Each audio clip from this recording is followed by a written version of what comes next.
Hello, brothers and sisters in Christ at St. Joseph Parish, all the kids over at the school, and all beloved parishioners of our parish.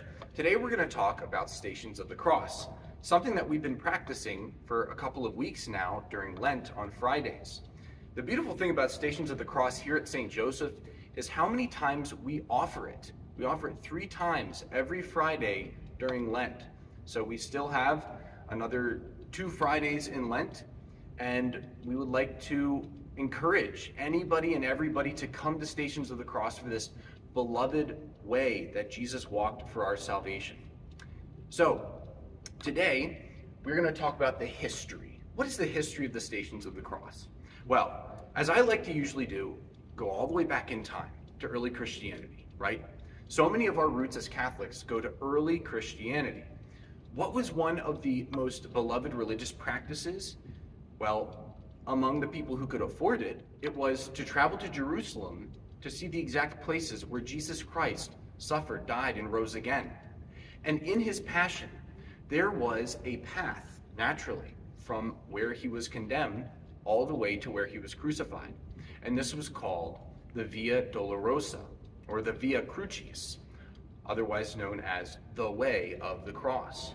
So, Christian pilgrims would find these spots, these checkpoints, so to speak, along this path throughout the city of Jerusalem, that it was handed down by tradition that Jesus walked. So they would pray as they walked this path. They walked the exact footsteps of where Jesus walked before he was crucified, and he carried the cross. But here's the thing, not everybody in Europe could afford to go to Jerusalem, both time and money. So what did they do? They brought the tradition to each parish church in Europe. So, in a sense, we are doing the walk in Jerusalem that Jesus did, but in our very home parish of St. Joseph.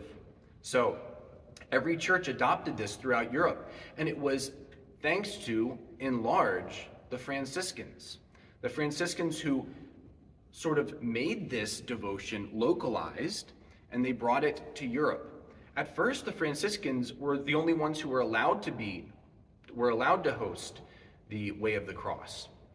And so only in Franciscan churches and Franciscan chapels could it be done. But then the Pope in the Middle Ages allowed all churches to do the practice. Thankfully, because we benefit from such a beautiful, beautiful spiritual action. So, whenever we do the Stations of the Cross, brothers and sisters, let's remember the history, that we are not only doing little prayers in the church, but we are actually participating in the walk, step by step, that Jesus took when he was in Jerusalem. And if we could, we know we would be in the Holy Land walking that exact path. So, I encourage you to come to Stations of the Cross on Fridays during Lent. God bless you, and stay holy.